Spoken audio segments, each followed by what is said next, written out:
to do that. He had several other vessels as well, and he had them all ready. You'll see a picture of those when I show you a slide a little bit later on.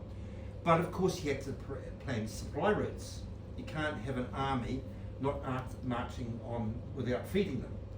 And so he had to build the Great South Road, and he had to join up Drury with Pocono, and he really had to make sure that that road could actually take supplies, because that's pretty important. He did actually have supplies through the Waikato River as well, and so they had a fort set up at Alexandra, which was in Turco. There's Alexandra Redoubt over there, and that was an offloading area as well. And created, of course, I find it interesting that the blockhouses, they were built in Auckland in 1860.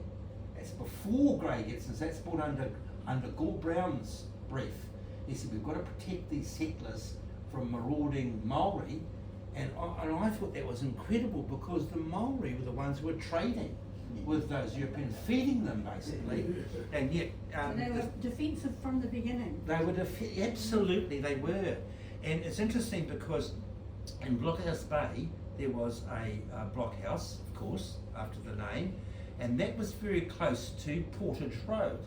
Right, keep that in your mind. Otahu, very close to Portage Road. Two Portage Roads, and a portage is where you're taking your ships across from the Manukau to the Waitemata, the shortest distance between the two. So I know that it was called the Fau because the Fau Creek is the upper reaches of the Waitemata, and it's a tidal creek that you can actually get your ships into. It's right at the end of Portage Road, where Portage Road meets Great North Road. That's the Fau Creek, and they built that, and they built those in the 1860s, and several other spots around had also either redoubts or it had these blockhouses. Interesting enough, that blockhouse there, if you go up to Jellicoe Park even now, that's a photo I took last week actually, but the bricks have been laid, and every so often there's a vertical lengthwise brick in it that can be knocked out to put your rifle through. Right. So as a defensive thing, never used as such, but without upsetting the rest of the brickwork. You look carefully, I photographed it, and I didn't put it onto the slide because I'd put that one up there because that's the only one that's left. And they're created in a crucifix form. So like that, the building is actually in a crucifix. And it's because they can actually have people poking guns out of all of the corners, so it covers, cross people and also direct onslaught. That's Alexandra Redoubt there to the other picture. So the major one, and this is an interesting one too, because I go down, I visited there the other day because we live in Bombay and it's about 10 minutes away from Pocono, and they've just rebuilt the Queen's Redoubt, or an information centre at least anyway. They're open on Sundays from 10 to 2 or something like that. And that was the main redoubt for the very first phases of the Waikato War. So Cameron was based at Queen's Redoubt in Pocono. Now interesting, that has been reconstructed since 2015. It's really quite recent that they've got this information centre there. And I find it quite fascinating that when I was taking students groups down on the trip down the Great South Road from Avondale and Onehonga and from Mount Albert, there was nothing there. I finished teaching history in 2014. There's absolutely nothing at Pocono, but in 2015 a group of people got together and started to recreate that whole fortifications of the redoubt at Pocono. So it's worth a look now. So that's General Kem's base. In Pocono. Now, in Pocono, yeah. In Pocono there used to be a Shell service station, Johnny McIntosh.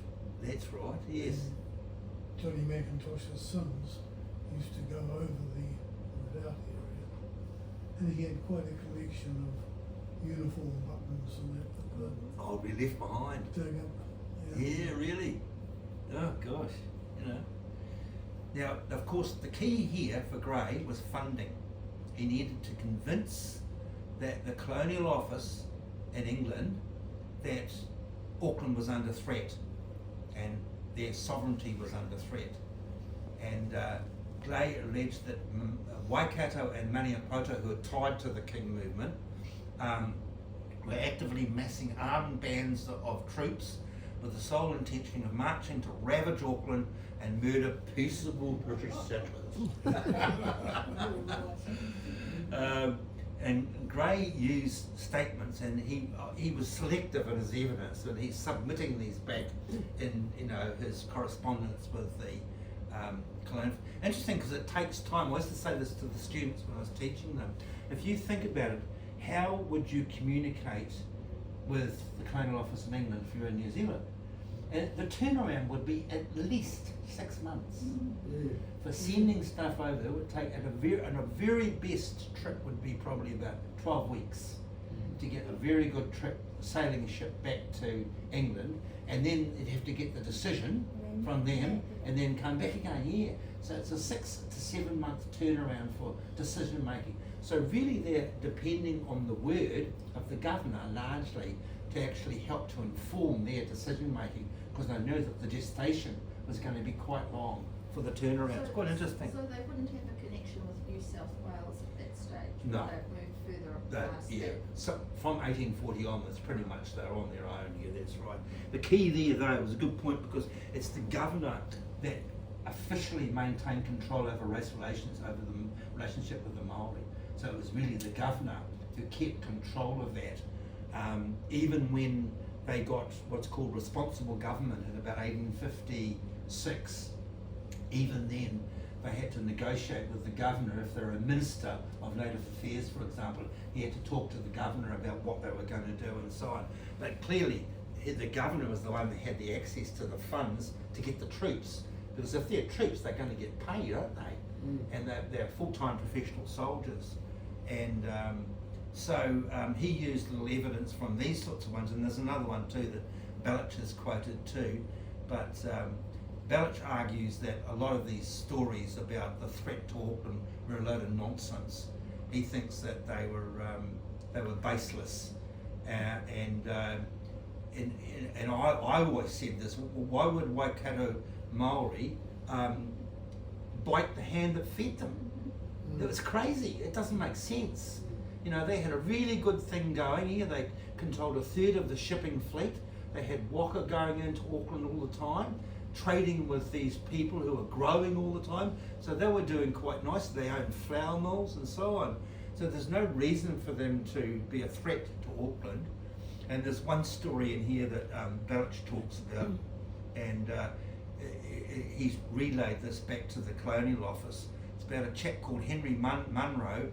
He's talking to a Maori called Whare, and Bellich thinks a name like Whare for a Maori is very odd, because it just means house. And he doesn't know very many people called Whare. So he thinks it's a bit of a trumped up sort of story.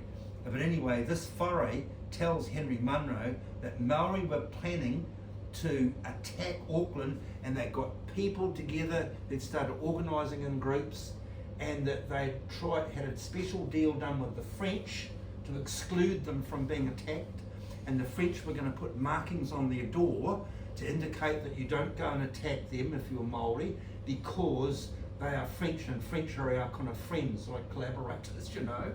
And Bellich laughed because he said they were drinking heavy booze the whole time. They were drinking through from 11 till 3 in the morning, and he said a good time was had by all. which is probably fairly true, you know, so it was a lot of bullshit. Scenario that's repeated itself. Yeah, yes, that's right. But he fed this material into England, you see, to get his things. And so this is interesting, because the proclamation